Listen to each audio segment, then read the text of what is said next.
Hi CAT students, this is going to be Unit 4.2. This is the second part of Unit 4.2, and we're going to cover horizontal shifts. Let's go and get started. I have two functions here, and all I want to do is just a quick review of what the plus 2 does. You shift the graph of f 2 units to the left. Here we have y equals a sine bx minus c plus d. Or we also have y equals a sine and then this horrendous mess. The amplitude is going to be the same as it was in the last video. The amplitude is going to be the absolute value of a. The period is going to be exactly what we had before. The period is always going to be 2 pi divided by b. The intervals, just divide them into 4. Again, we kind of had practice with this the last time with vertical shifts, and you'll get some more practice with it in this video. The vertical shift is going to be plus or minus d. So the d value will tell us what the vertical shift of our trigonometric equation is. And finally, the horizontal shift, which is new to us, is going to be c over b units. I want to just bring up to your attention, there were two equations. The minus c over b here, this is going to be the equation we want to use to find the horizontal shift. Sometimes, though, you're going to get this kind of equation, where b is not taken out of the equation. So, I want to just quickly ask you to do this problem. Please factor b from bx minus c. What I get is b, and now in parentheses, those b's are going to cancel. I'm left with x, and then the minus c over b. This is how we get that form. And I ended up with this longer equation, but this longer equation is going to definitely help us able to graph these trigonometric equations. As we did in the first problem, we'll just start off with the amplitude. So our amplitude is 3. The vertical shift, there would usually be a positive or negative number here. Because there is none, there's no vertical shift. Notice there's no number here. I'm going to write in the 1, and I could rewrite this equation as negative 3 sine of 1 x minus pi over 4. My period is 2 pi here. The intervals, I'm going to break those into quarters. So 2 pi over 4, that was my period divided into 4 pieces, and that's going to be pi over 2 when we simplify that. My horizontal shift, this time I do have one. It's a minus pi over 4. I'm going to move to the right, pi over 4. Okay, the range, we're going to have amplitude is 3. My period is 2 pi, but I'm going to the right, pi over 4 units. I will actually have to do a little side work just to get some new points that I need to plot. My starting point is going to be, if I start from sine, because I do have the sine graph, it usually starts at the origin. But I'm moving the origin to the right, pi over 4 units. I'm going to star this because this is really where I want to start. So my starting point is pi over 4. Next, I'm going to actually move the graph pi over 2 units 4 times. So, my first new point will be the starting point, pi over 4, plus the interval, pi over 2, which is the same thing as pi over 4 plus 2 pi over 4. Just getting a common denominator there. Altogether, that gets me a 3 pi over 4. So the first x value that I'm going to have is 3 pi over 4. My second point is going to be 3 pi over 4, this last one, plus another 2 pi over 4 for my interval. That's going to give me a 5 pi over 4. Now I think we've done these kind of problems before, so I'm going to skip it along here. The next one you should get is 7 pi over 4 and 9 pi over 4.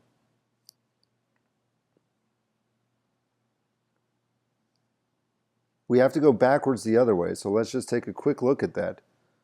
Again, the starting point was pi over 4, but this time I'm going to go backwards pi over 2, or 2 pi over 4 units. So my first point going to the left is going to be pi over 4 minus 2 pi over 4. That will give me a negative pi over 4.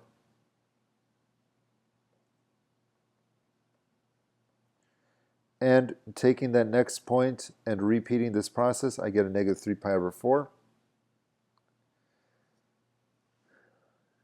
Please carry out the rest of the calculations, but what I'm hoping you see is that there's going to be a same pattern on the other side of negative 5 pi over 4 and negative 7 pi over 4. I'm using 4 points because remember, in each of the graphs we did in the vertical shifts, I'm able to see my max, my min, and where I intersect the midline, or the x-axis, at all those 4 points. So here's how we're going to graph it then. The starting point was pi over 4. Remember, there was no vertical shift, so I can start my graph at pi over 4. Next, I notice that there's a minus 3 in front. I got to remember that minus. That tells me that instead of going to my max first, I'm actually going to go down to my min.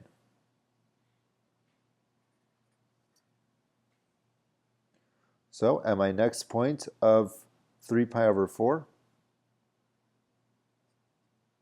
and actually, please go and take the time to label these. I didn't do that before. Sometimes you just get so into the math.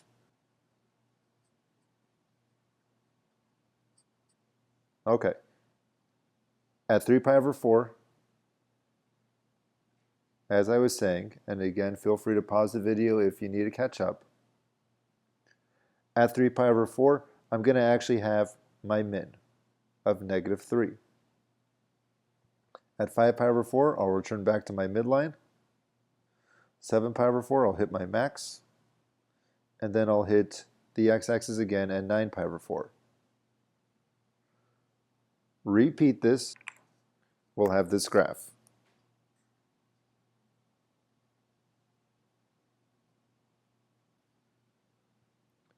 There you go. There's 2 full periods of this function, negative 3 sine x minus pi over 4. Let's go to the next problem, please. Again, I'm not going to ask you to pause the video because I just want to work through this with you together. In the next video, you'll have an opportunity to pause to practice some of the problems on your own. The amplitude. Again, the a value is going to be a positive 3.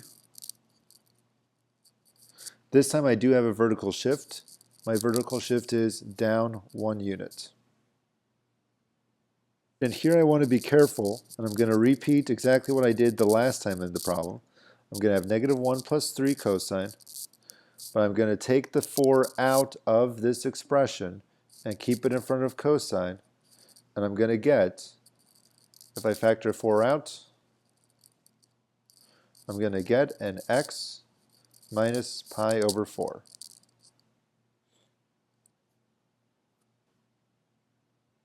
So my period is going to be pi over 2. My horizontal shift, I look at the inside, it looks like my c over b value is going to be a negative pi over 4. But a negative pi over 4 value means I am going to be moving to the right pi over 4. Finally, and just to keep it clear here, I'll draw that line. Finally, the intervals, I'm going to take my pi over 2, I'm going to divide that into fourths, and it looks like my intervals are going to be pi over 8.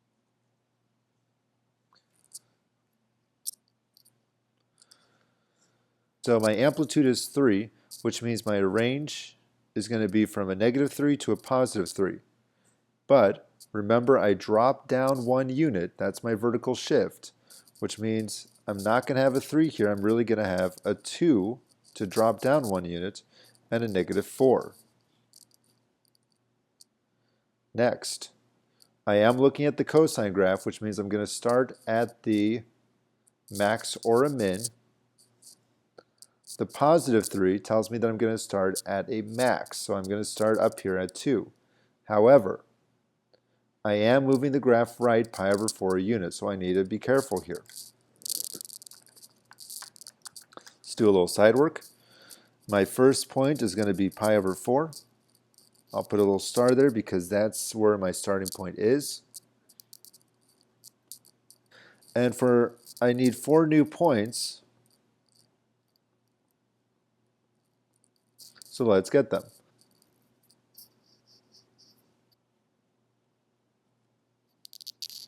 I'll box in these just in case because we do have a lot of numbers on our page. Probably more numbers than you would ever want in your entire life. Maybe not. I'll repeat on the other side because we do need the left side as well. So my starting point is going to be a pi/4.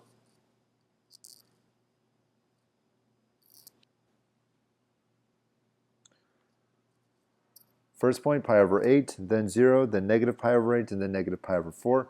I'm going to go and plot these points first because I didn't do that the last time and I should have. I got a 3 pi/8. I've got a pi/2. Remember, the spacing of these should be equal. So please try your best to do so. Now this one is not going to be equal, so this is an example that if it's not, don't worry about it. As long as you have the general idea and you're trying your best to be accurate.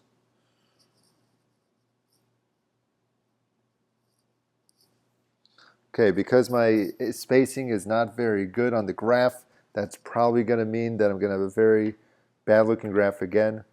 And as promised, when you see me in the hall, you're more than welcome to make fun of my cosine and sine drawing abilities, or lack thereof. We have all our new points, so now we're ready to go on a graph. Cosine is what we were starting with. Cosine starts at a max because we have a +3 here. We would usually start at 0, 2, but this time we're going to start at pi/4, 2.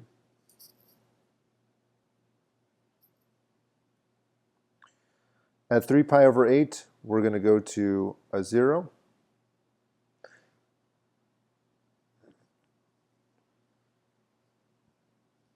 At 3 pi/8, it looks tempting to go to 0, but remember, we actually need the number in the middle, and the number in the middle was that vertical shift 1.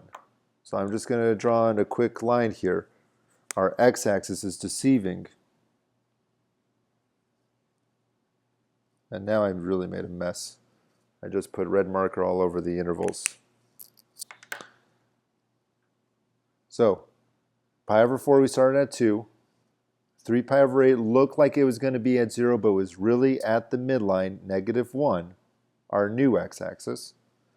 Pi/2 will drop down to the min. Here's 5 pi/8.